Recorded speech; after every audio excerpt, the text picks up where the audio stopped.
The Trump administration is going after Venezuelan President Nicolás Maduro. There is no question mark now. It is evident in Washington's recent offensive against Caracas. Amid facing flack for the September 2 strikes on Venezuela that reportedly killed 2 survivors in the Caribbean, Trump is not backing off and shocked the world by seizing a massive oil tanker off the Venezuelan coast. Soon after the confiscation, Maduro's foreign ministry condemned the U.S. action as blatant theft and an act of international piracy. Now, 2 days after the incident, Maduro has finally reacted. With all these ramped-up U.S. offensives, how much time does Maduro have before Trump launches a full-scale invasion of Venezuela? U.S. President Donald Trump and his administration have repeatedly called Venezuelan strongman Maduro an illegitimate president, and by now have taken significant steps to oust him and his regime. Let's look at U.S. offensives so far.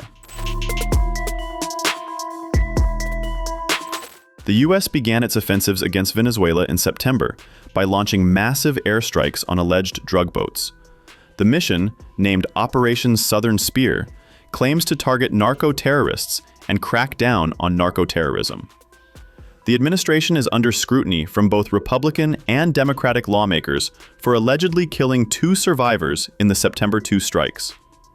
Since September, U.S. forces have carried out at least 22 strikes targeting vessels in the area that the Trump administration says were used for drug smuggling, resulting in at least 80 fatalities.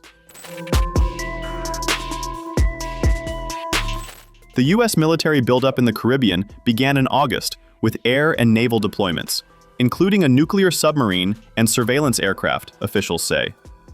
It now involves aircraft carriers, destroyers, and amphibious ships capable of deploying thousands of troops. Satellite imagery and ship tracking data show at least 9 U.S. vessels operating in the region in recent weeks. The largest, the USS Gerald R. Ford, has moved between areas near Venezuela, Puerto Rico, and the Dominican Republic. The U.S. has deployed F-35 jets to Caribbean bases and flown bombers and surveillance aircraft across the region, with tracking data showing P-8 Poseidon flights from Florida last month. Experts say the missions point to intensified U.S. intelligence gathering. The United States has formally labeled the Cartel de los Soles, which it claims is led by Venezuelan President Nicolás Maduro and top government officials, as a foreign terrorist organization on November 24th.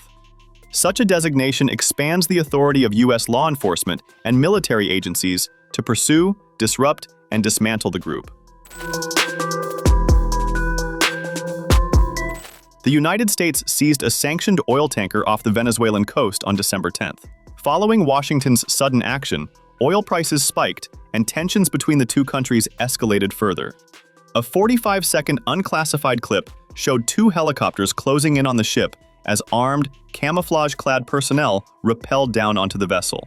President Donald Trump, U.S. Attorney General Pam Bondi, and DHS officials hailed the Coast Guard, FBI, Homeland Security, and the U.S. military for the confiscation.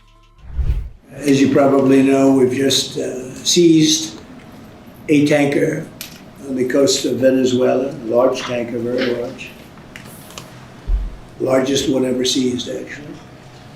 And other things are happening, so. Can you explain a little more about this Venezuelan oil tanker and share a little more information? Well, I'll let the people do it, but you see the result, and I guess they probably have released the pictures by now, or pretty soon. You'll discuss that with the appropriate people later on, but no, it was seized for a very good reason. The oil tanker, who owns that oil tanker? You'll get that information later. Okay, and have you spoken to Maduro since your last conversation? No, I haven't. It's only been one conversation. No. We're interested in the seizure of this tanker. What happens to the oil on that ship? Well, we keep it, I guess. Where does it go? What port does it go to? Well, you have to follow the tanker. You're a good newsman, just follow the tanker. Do you know where it was going? Was it going to China? Get a helicopter and follow the tanker. Is it true it's going to But Cuba? I assume we're gonna keep the oil. In a lengthy Instagram statement, the Venezuelan government condemned the action as blatant theft and labeled it international piracy, adding that it plans to take the matter to global authorities. The Venezuelan president went on a rampage against the U.S., calling the Trump administration the Pirates of the Caribbean for robbing a legitimate merchant ship. They perpetrated an utterly egregious, absolutely criminal and profoundly illegal act when they carried out a brazen act of kidnapping and audacious robbery, much like the infamous Caribbean pirates of old, on a legitimate merchant vessel, a commercial carrier, a civilian craft, a private ship, indeed a true ship of peace, that was attacked just as it was about to reach the vast expanse of the Atlantic Ocean. Until victory, always. Some U.S. voices argue that intervention in Venezuela could benefit American oil companies by reviving the country's energy sector. Florida Republican Maria Elvira Salazar said Venezuela would be a field day for U.S. firms to repair oil infrastructure. Trump, who campaigned on "drill, baby, drill," has pushed expanded oil production to cut prices. However, the White House says its focus on Venezuela remains drug trafficking and concerns over Maduro's legitimacy. When asked on Thursday whether the U.S. campaign was driven by drugs or oil, White House Press Secretary Caroline Leavitt said the administration was addressing many issues. She stressed that stopping the flow of illegal drugs into the U.S. remains the top priority. The vessel has been seized, as you know, and the Department of Justice did that in conjunction with the Coast Guard and the Department of War. The vessel is currently undergoing a forfeiture process right now.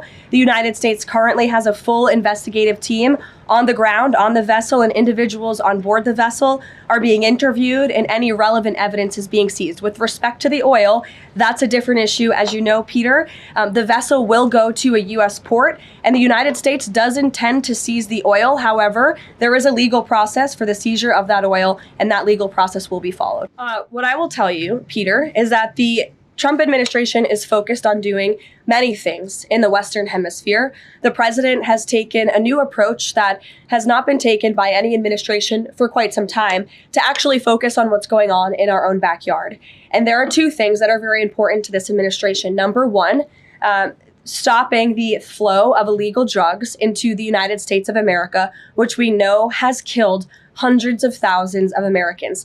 The president promised on the campaign trail that he would demolish the foreign terrorist organizations and drug cartels around the world, especially right here in our own hemisphere. And you have seen that he is delivering on that promise.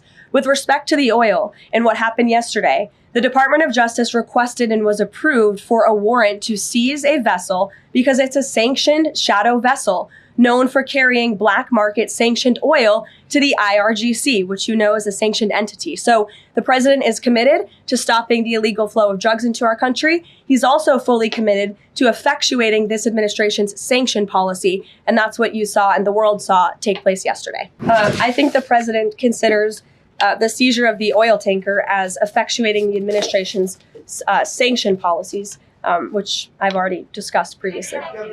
Potential invasion or potential land strikes in Venezuela aligned with the president's supporters, the MAGA base, does it risk the potential for a prolonged war and U.S. troops involved in that? Prolonged war is definitely not something this president is interested in. He's been very clear about that. He wants peace. He also wants to see the end of illegal drugs being trafficked into the United States and taking the lives of hundreds of thousands of Americans across our country. And he's thinking about that every day here at the White House. With every drug boat that is taken out by this administration, we are saving thousands of lives by deterring those drugs and stopping those drugs from flowing into our country. So, with all the new developments and ramped up offensives, are Maduro's days truly numbered? Or does he have the might to take on U.S. troops?